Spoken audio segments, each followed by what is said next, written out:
Welcome to the Sister Speak Show, where contemporary meets vision, sound, and action. A talk show for great minds that create, inspire, and evolve. Sister, spiritual inspiration shared through the arts. Sister, spiritual inspiration shared through Ayana. When can you listen to the Sister Speak Show? At 7 p.m. Central. Tune in on the go or at your residence show. Spreaker, YouTube, Alexa, or SoundCloud. Interviewing special guests that have been blessed and will bless us. Through spoken word and awareness, knowledge is wealth if you gain it. Share this in the streets, in the burbs, anywhere that we can be heard. It's about that time to elevate your mind. Feel the beat, Sister Speak. Come and eat a spiritual treat. It's about that time to stimulate your mind. Feel the beat, Sister Speak. Come and eat a spiritual treat. Welcome, welcome, welcome, my brothers and my sisters, to the tour on the Sister Speak Show. Oh, do we have a treat for you this evening? Yes, we do. I am Ayana, the hostess, creator, and producer of the Sister Speak Show. The executive producer of the Sister Speak Show is Kingdom Child Recordings. Welcome to all of my first-time listeners, and welcome back to all of my regular listeners. As I was saying, brothers and sisters, we are recording live from Dallas County, Texas, Cedar Hill, Texas to be exact. My special guest on the tour this evening, 52 Savage, also known as DJ Swade. That's right, brothers and sisters, he will be live this evening on the Sister Speak Show. I cannot wait to vibe with him. If you've ever, been scrolling through Instagram, you have definitely seen 52 Savage. He was on the Breakfast Club. This brother is doing his thing. He is definitely making moves, and I am very grateful that he said yes to coming on the tour on the Sister Speak Show this evening. Let me explain just a little bit to you, my brothers and sisters, about how this show works. There are 6 segments to the Sister Speak Show. We have the platform, coming to the stage. We have the culture climate. We have the tour. We have the laugh line. And we also have the search effort. Now, when you listen to these shows, whether you listen live or on demand, we just had some technical difficulty. I tell you, we're going to get this together. But anyway, brothers and sisters, as I was saying, he's able to provide a perspective that we need to have in order to understand music. A lot of people are able to tell you their understanding, and when they're actually in the industry, they're able to share stories and things that influence them to do what they do. So anyway, let's get right down to it. Okay, here we go. The history of rap music. This is brought to you by PlasticLittleRaps.com. I apologize, brothers and sisters, for these what seems to be like tongue-tied moments. I'm just anxious and excited. So let's do this, okay? The history of rap music, more than a century before rap exploded onto the American music scene. West African musicians were telling stories rhythmically with just the beat of a drum for accompaniment. Meanwhile, folk artists from the Caribbean islands were also telling stories in rhyme. Indeed, these singing poets from Africa and the Caribbean laid the foundation for the modern-day American rap music. Rapping essentially involves the speaking or chanting of rhyming lyrics, often set to a beat. The rhyming created by the rappers is considered by many to be one of the most sophisticated styles of poetry. What's more is that these rhymes often address provocative subjects such as sex, violence, and socio-political issues. Rapping first gained popularity in the U.S. in the 1970s as a kind of street art, especially among African-American teenagers. But it wasn't until 1979, when the Sugar Hill Gang released their breakaway hit, Rapper's Delight, that record producers took notice of this emerging musical genre.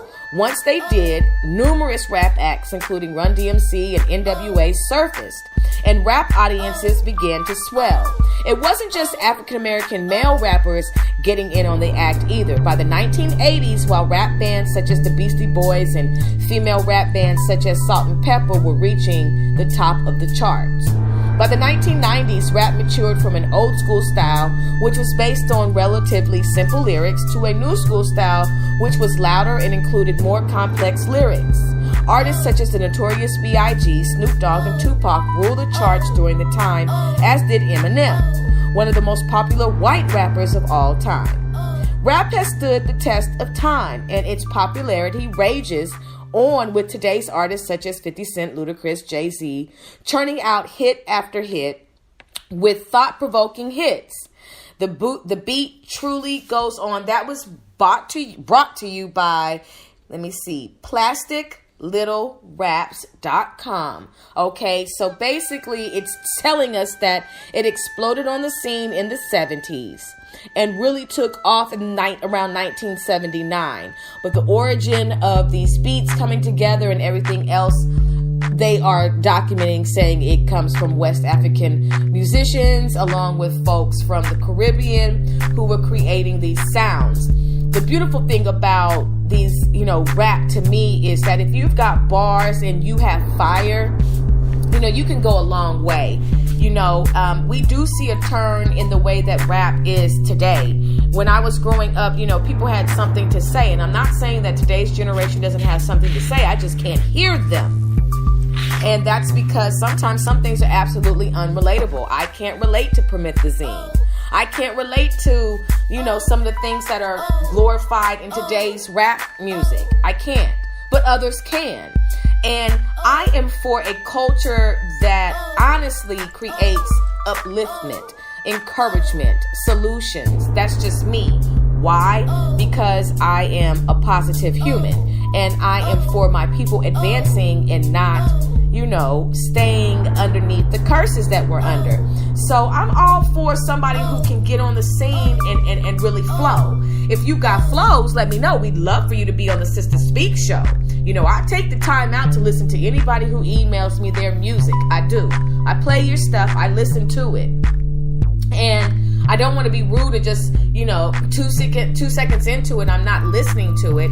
I really play your music and I listen. And if it's conducive to what I'm trying to do or what I want on the show, yeah, I'd like to have you. Because for no other reason, outside of you being a rapper, outside of you being a lyricist, you are a human who experiences everyday life. And so your perspective is valuable to me, brother, sister. It's more than just, I'm on a mic. What's up? Yeah, okay. But at the same time, who are you? What are you about? What type of music do you like? What has influenced you? What did you grow up listening to? What did your people play? What do you start off your day with? A lot of people have songs that they listen to that they have in rotation daily. It's in their shuffle that they listen to because this is what, gets them going. If you're in a slump, depending on what you're going through, music really can lift you up. Whether it's R&B, rap, whatever it is, I'm always for putting in the headphones and listening to something that's going to bring me out of a temporary situation. It really can bring you, and music really can just alter what the enemy may be trying to do to your mind. It has an effect on you. Now, it can have an effect on you to do things that are not righteous, and it can have effect on you to do things that are righteous.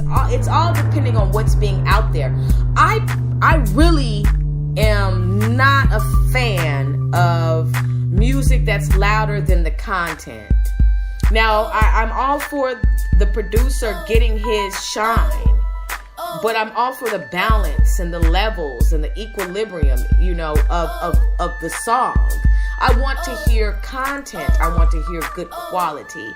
I want to hear something that is going to move us in a way that is like, you know what? I'm feeling better now. That's just me. I don't want to hear loud chords that just eat away at your brain. I will never forget the time that I went to a quote unquote now Christian rap concert. First one I had ever been to.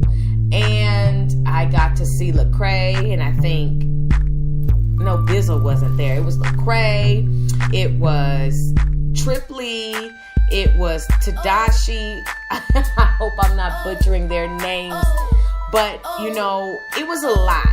And I was listening for content. I was trying to hear the words, but there was so much excitement and lights and jumping around and everything that, I was like, look, it's time to go. It's time to go. I'm ready to go. And, I know some people be like, oh, you didn't give it a chance. I gave it as much a chance as I could. But I was also on the top floor, and those young people were jumping up and down, and the trepidation that I was experiencing. I've seen enough when accidents happen, documentaries, to know it's time to get out of there. I'm not going to be on the 10 o'clock news. That is a goal of mine, and it should be a goal of yours. Never ever to make the 10 o'clock news because something has gone awry at a concert, okay? I'm telling you, I'm not going to be in a stampede. I'm not going to be in an ambush. I am really paranoid enough to really think about whether or not I want to go to this concert. And when I go to your concert, perform, please. I paid $10, whether I paid $100. I'm expecting a show, period, okay?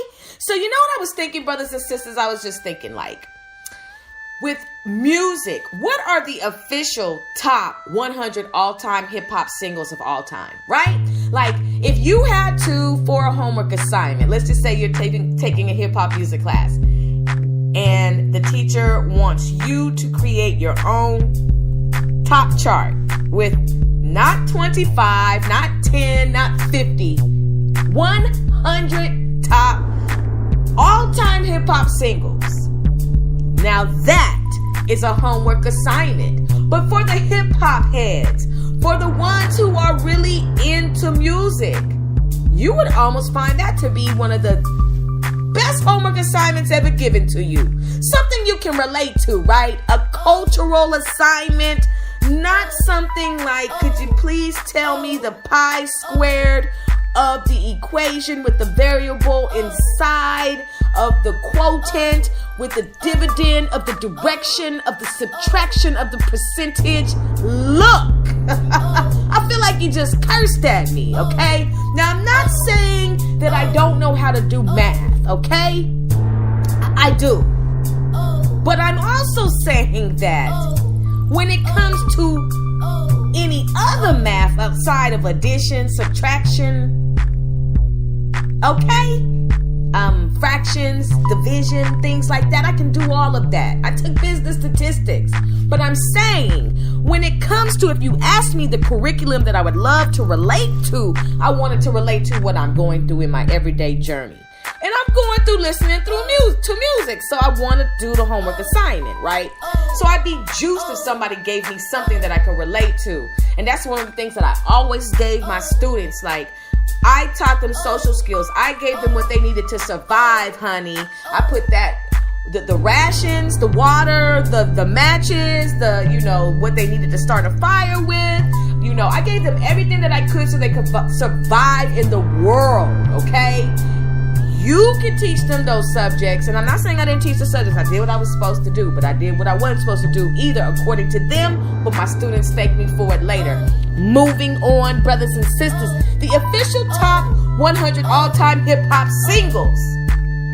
Okay? So I pulled it up.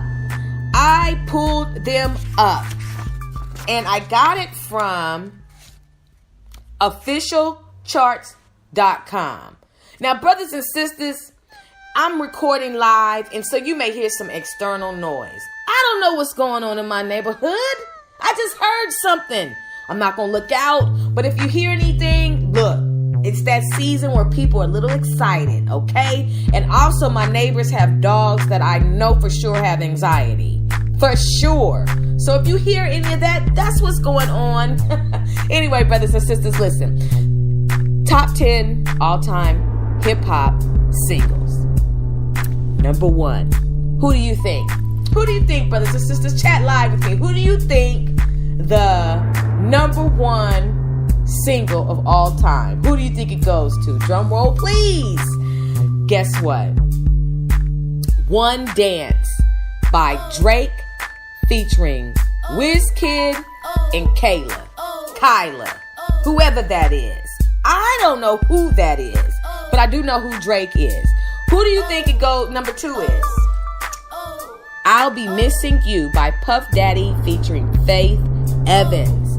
Number 3, Love the Way You Lie, Eminem featuring Rihanna. Killing Me Softly. Number 4, The Fugees. Number 5, Gangsta's Paradise, Coolio featuring LV. Number 6, See You Again, Wiz Khalifa featuring Charlie Puth. Number 7, Lose Yourself, Eminem. Number 8, It's Like That, Run DMC versus Jason Nevins. Number 9, Can't Hold Us, Macklemore, Ryan Lewis, and Dalton. I've heard of Macklemore. I don't know who Ryan Lewis is. And I don't know who Dalton is. I don't. Okay, number 10, Stan, Eminem. Shoot, Eminem. 1, 2. Eminem is on the charts 3 times so far. Very interesting. And so we have number 11, Too Good, Drake featuring Rihanna. Number 12, Dilemma, Nelly featuring Kelly Rowland. Y'all remember that? Anyway, number 13, Pass Out by Tiny Tempa. Who, and this is no shade, Key and S now, Tiny Tempa. I've never heard of Tiny Tempa. Have you? Chat with me and let me know. Okay, Earthquake by Labyrinth featuring Tiny Tempa. Who is Tiny Tempa, brothers and sisters? Who is Tiny Tempa? Number 15, Trap Queen, Fetty Wap. Fetty Wap has been through the ringer when it comes to some hip-hop situations. No gossip, no shade. That's not what we do here. But Fetty Wap, he has children. There's hope for all this. I'm not going to say anything. Number 16, Thrift Shop, Macklemore, Ryan Lewis, and Wanz. Who is Wanz? And Wanz is spelled W-A-N-Z. Not Wanz like not J-U-A-N-S. Just Wanz.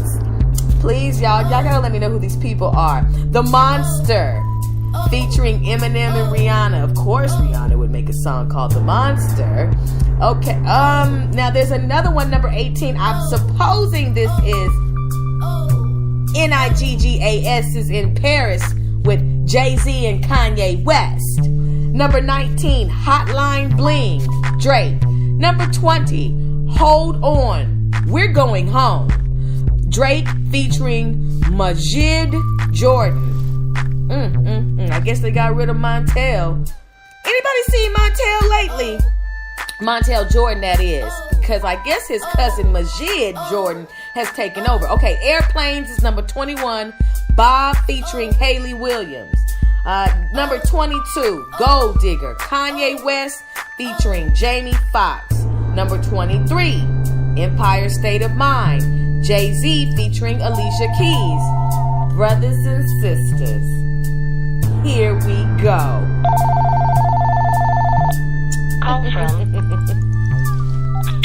Brothers and sisters calling in live to the Sister Speak Show. We have to give a round of applause for 52 Savage. How are you? What's going on, brother? I appreciate you for calling in. So, what's going on with you, 52 Savage? How's your day going? Oh, it's good now. You know, your brothers is always late. That's what they... I knew you were calling in. I had something already prepared, so don't even worry about it. That's what's up. How's everything going, sis? It's going well, brother. this is why I had to have you on the show. I saw you last year, and I knew there was something different about you. I was like, he's got to be somebody. And so once I saw you on Instagram, I linked it all up, and it was like, okay, I know him. We've got to vibe out. So, you ended up on the Breakfast Club, and you've been posting videos, and everybody's showing you love. So, I mean, how has everything changed for you, let's just say in the last 6 months? You say change, but nothing really changed. I just realized the magnitude of it now more than I did, 4 or 5 months ago. It makes me, the difference is when I saw the kids following me. Mm-hmm. That's when everything changed, because, I'm a kid magnet. And the way I look at that is, when you got kids messing with you, you can't be doing too wrong, because, kids don't even like their parents nowadays. Right. Whoever said to me, then that's saying that I'm doing something right. You know? So that part, that kind of got me feeling like, oh, I might be on something. But other than that, I'm just the normal, that same person that you knew perhaps a year ago. Just the same person. That's right. That's right. I'm just letting the world see the same person. That's all that is. That's the only difference. So then how did you get the name 52 Savage? Because, some people may know and some people don't. But for the listening audience who's just now getting fresh with you, who is 52 Savage and how did you get that name? Really, 52 Savage is DJ Swade. That's who I am. But when I first went viral and Charlamagne the God posted it, I saw that he had mixed reviews and I saw that he was really showing love. So I did another video. I don't know if I sent it or he just took it off my page. And it was the one with Pressure. Yeah. Playing with the song Pressure. I hadn't done the song. I just heard that beat. And I just wanted to record it. Because I thought it was hot. And so once I did, I never really thought about it. And that went viral. So Charlamagne posted that and said, with jokingly, oh man, 52 Savage, because it was a 21 Savage. He said, 52 Savage comes out with his new single, High Blood Pressure. Once again, poking at me because I'm the older dude on the scene. Yeah. When he said that, then I went, at first I went, I'm DJ Swade, because I wanted everybody to know me. Now I'm getting all these thousands of extra followers, so I want them to know who I was. But my cousin said, man, look, he showed me on, social media where he was like, hashtag DJ Swade is everywhere. Wow. Well, I said, shoot, so well, man, that's my name then. It was too late then, because every time I looked around, it was like 52 Savage, 52 Savage, 52 Savage, and I was like, man, so 52 Savage, that's my name. I just rolled with it because, I was already out there. I had over 2 to 8 million views just on that one post. Wow. That's what made me know I should actually do the song. And then really what pressed me to do it, Vito, another rap guy of mine from Louisiana, he said they was at the show. They was in the back in the dressing room. They walked in on me on the meat clothes, and they was singing Pressure. I was like, oh, no, let me go and drop this for somebody to take this for me. So that's what made me kind of get up and do it. But that's where I got the name from. I just stuck with it, so. That's dope. And I like it. And when I heard Pressure, I was like, okay, I can't even lie. This goes real hard, and it's real creative, and it was catchy, and it's just like, could nobody else do that but you? That was for you and you only. Can't nobody do Pressure like you. Period. You know what I'm saying? Period. Point blank with that. So where are you representing from? Like, where were you born and raised? South Dallas. South Dallas, stand up. AKA Bun Son. That's where I'm really from. And so what have you seen? Because you have been around, long enough, which is a blessing, to see the music industry change a lot. What do you think is the difference between the music industry, let's just say 10 years ago, to where it is today? Two things, mostly the internet. Mm-hmm. That's the new push. So I give props to the guys before the internet, because they had to do everything by foot. Mm-hmm. They had to do groundwork. When I say groundwork, I mean groundwork, catch a bus out of town, drive, dance up cars. Where nowadays I can make a post and the whole world see it within minutes. Yeah. Yeah. That's the difference in some of it. And then the other difference is, which what made me start doing stuff. Because as a DJ, I would always look to download music that I hadn't heard or a sound I haven't heard. Mm-hmm. You got a lot of cats that sound like each other. You got 25 sets of Migos. You got 40 Drakes, 30 Lil Uzi Verts. Everybody sound like everybody. So then I had that deeper, that Barry White mixed with that Rick Ross with that, you know what I'm saying? Yeah. With that smooth Mr. Coke 45. Yeah. So I had to, that was my whole case. And it was different and it was catching. Everybody was feeling me because I wasn't being nobody else. I was just being me. Yeah. That's the difference now. It's like, now you're able to create and be who you are and stop sounding like everybody else. I didn't want to look like nobody else. Of course, I didn't do it because I didn't even have my grill at the time. Right.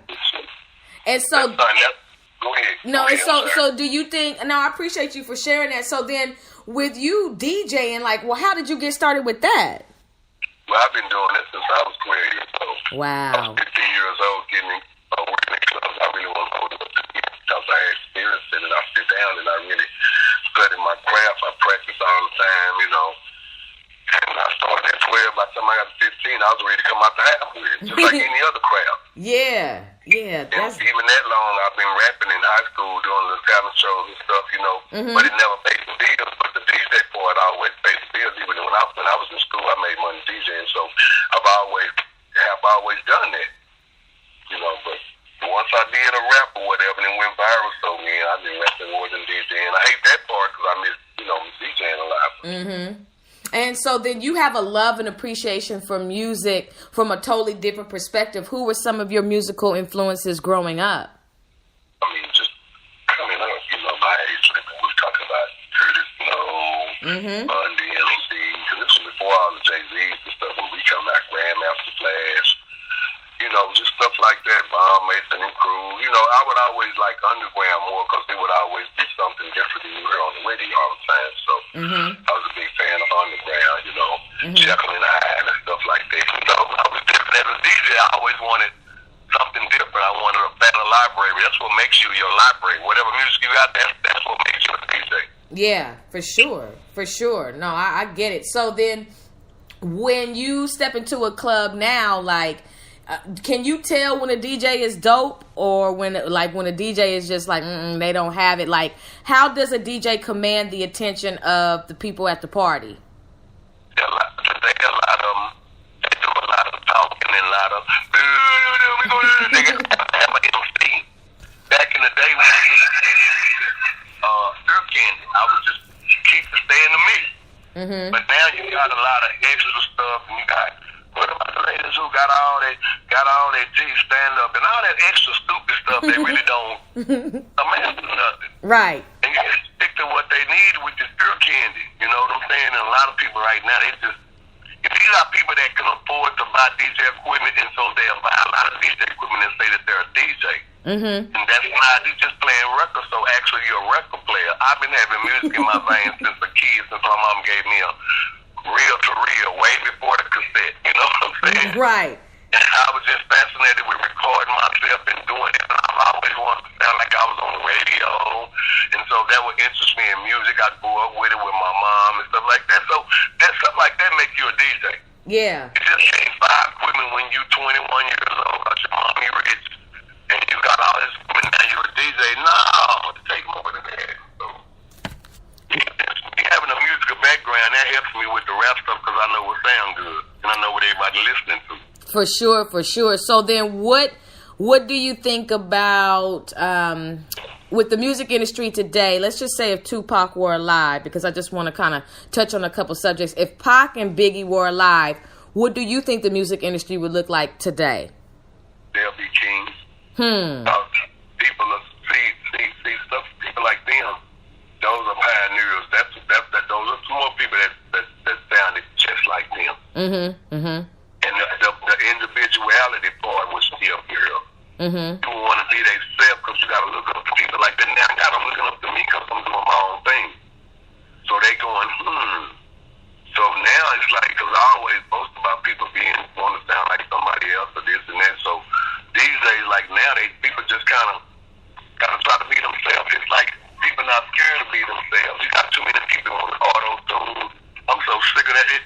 it's not your voice, then why you using it? Real talk. You know, just perfect your craft. I mean, so many people on auto-tune, you don't know who you're listening to.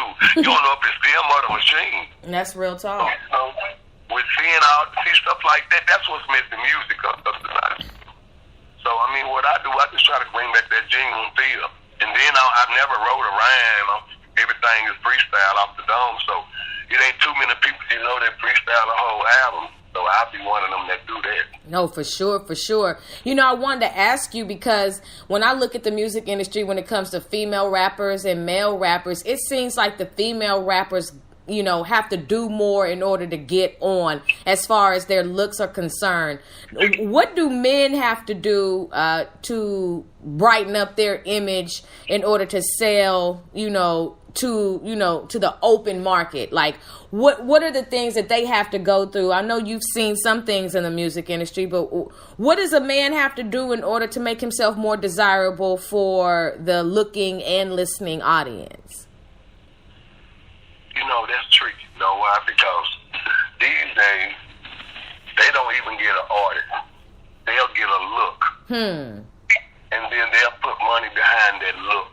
They'll even go far as, watch this, they'll even go far as get a ghostwriter. That's really the rapper who that wrote the rhymes. They got a look that they want, and then they'll make an artist out of that. And that's the sad part, because you got ugly people that can rap too. You feel me? And see, and that's crazy. And it's the business. They ain't trying to invest in that. If they want something that's going to brighten their screen up, you just have to have this little girl, and it's crap. It's crap. You got a lot of artists that ain't even writing their own stuff. Right. I mean, if I wrote, I'd have to write my own because I have my own feeling. But, it's just different now. Everything is not shit, and everything is outside. I'm driving. Everything is Hollywood now. You got a few people that watch this, and the other half, they want to prove how bad that they're really a gangster. Yeah. That's missing their career too. I mean, watch this. You've never seen any gun, not me holding them, in any video I've ever made. Right. You don't see me throwing up no color rags. Right. Then the number 3, which is the way most important, you never see me take beat to a song. If I'm mad at somebody, I'm not putting it in a song. That's right. Your career not gonna last. So I mean, I'm just trying to project some positive. Yeah, I curse stuff. That's what rap is. That's what you're going through. Yeah. I do that, but I don't need the extra stuff because if I'm really not about that life, I'm not trying to project that. That's Whatever beautiful. you project, you got to follow up. You got to keep doing that. Yeah, you do. Now you got a crowd that think you banging. Now they want to know what color. If you red, then blue, want to holler at you. You know what I'm saying? Oh, yeah, I know what you're saying. Healthy. It's not healthy. That ain't healthy and it ain't wise. You got to have a plan out. Look, you got to have a plan out here in these streets. And you got to have more than a plan B, too. People just waiting on plan B.